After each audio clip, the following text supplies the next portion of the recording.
Joining us now, of course, Sun Devils head football coach Kenny Dillingham joins us now on Rock and Manuch, Fox Sports 910. How we doing, Coach? What's going on? What's up, Kenny? Doing well. Sorry, my voice is dying on me. So I don't know how I do a radio interview with no voice, but I'm going to give it a shot.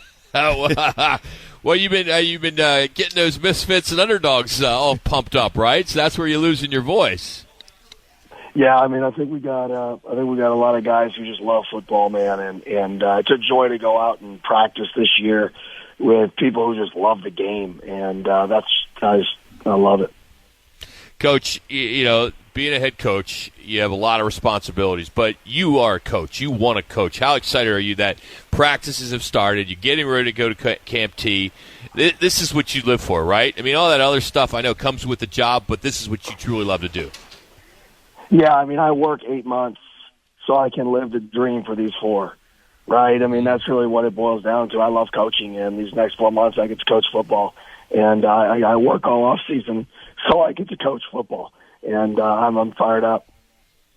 Coach, when you look at last year to this year, what are some of the things, some of the wrongs you made right heading into this camp to make things more efficient as opposed to last year?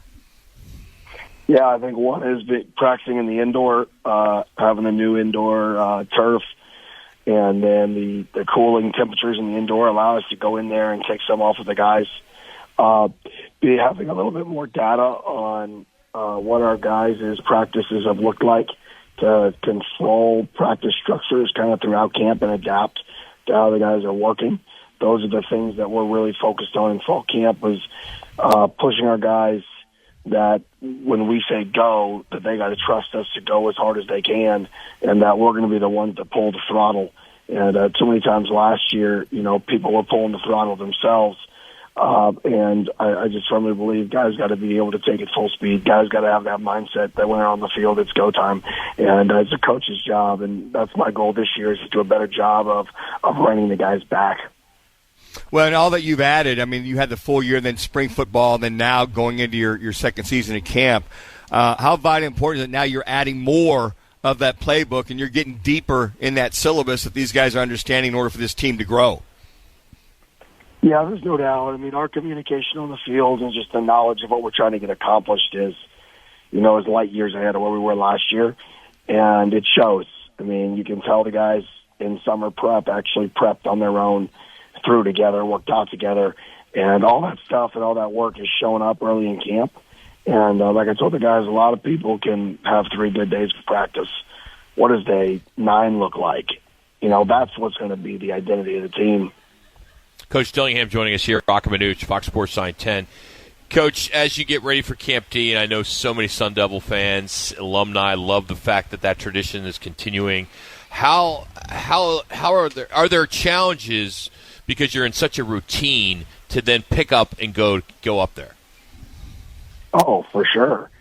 Yeah, and I think that's the best part about it, is it's adversity. It's different. And for the guys and the coaches, we sleep on essentially cots. I sleep on a couch or the ground. We have a snore room for the coaches. All the coaches snore, huddle up in one room. And they all sleep together. And, technology isn't good up there. You don't have your phones.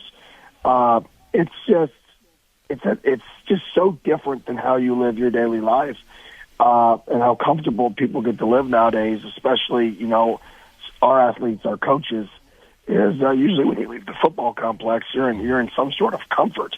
And Camp T is uncomfortable. Camp T, you're only with your teammates. Camp T, your phone doesn't work. And all of that stuff is awesome. And all that adversity is awesome. That's really the number one goal for this team this year, is respond to adversity better. We got to respond, and I think it's great. I can almost see the sayings all over the place. Embrace the challenge, buy into the process, all the things you put out there, Kenny. But what are the goals you and your staff want to come away with when you leave Tontozona on the 10th? Yeah, I want a closer football team.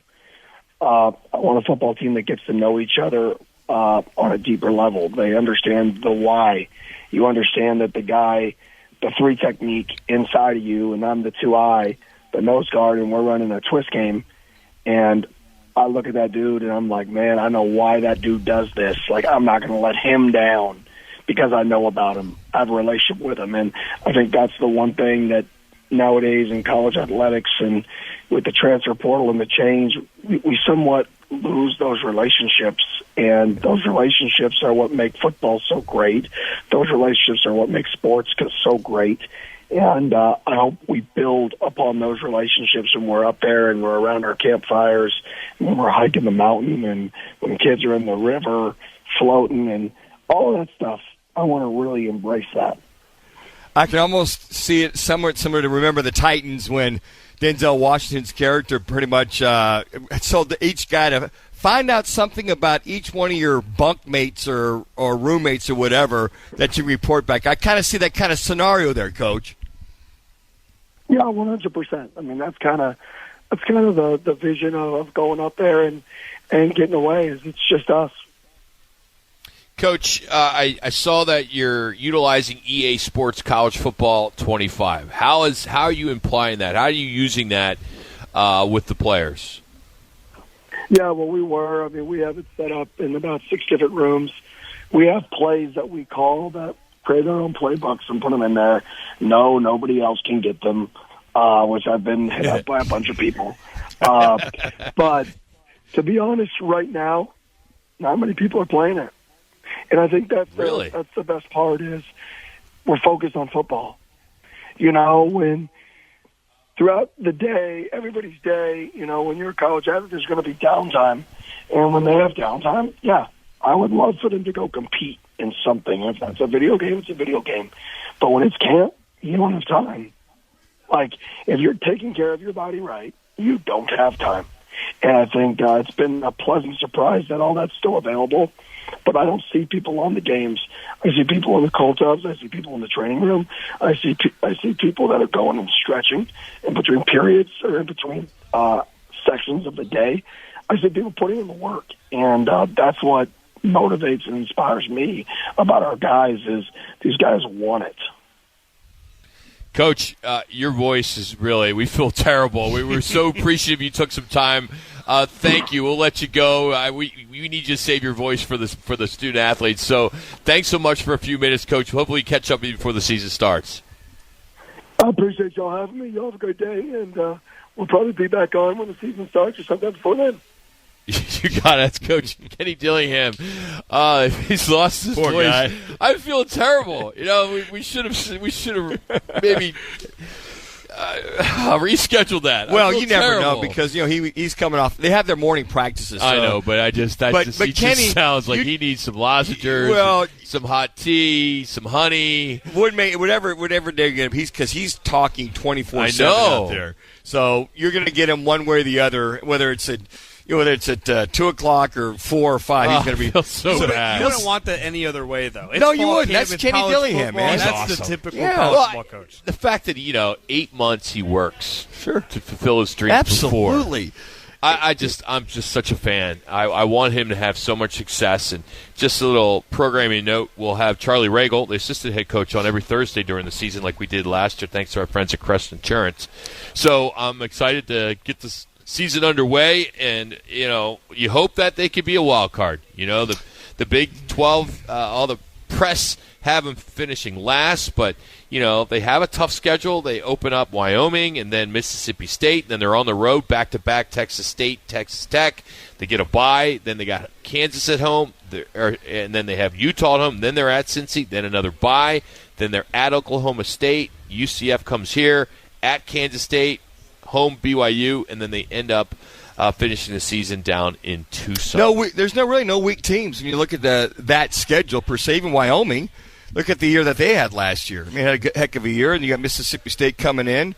You got Lane and that team from what they're looking to do. But I think what Kenny's trying to do, what I read and see, he's trying to build them up, and I like what the whole Tontozona thing. Let's get to know each other. Let's work hard. I love that. Get to know each other. Let's work the chemistry.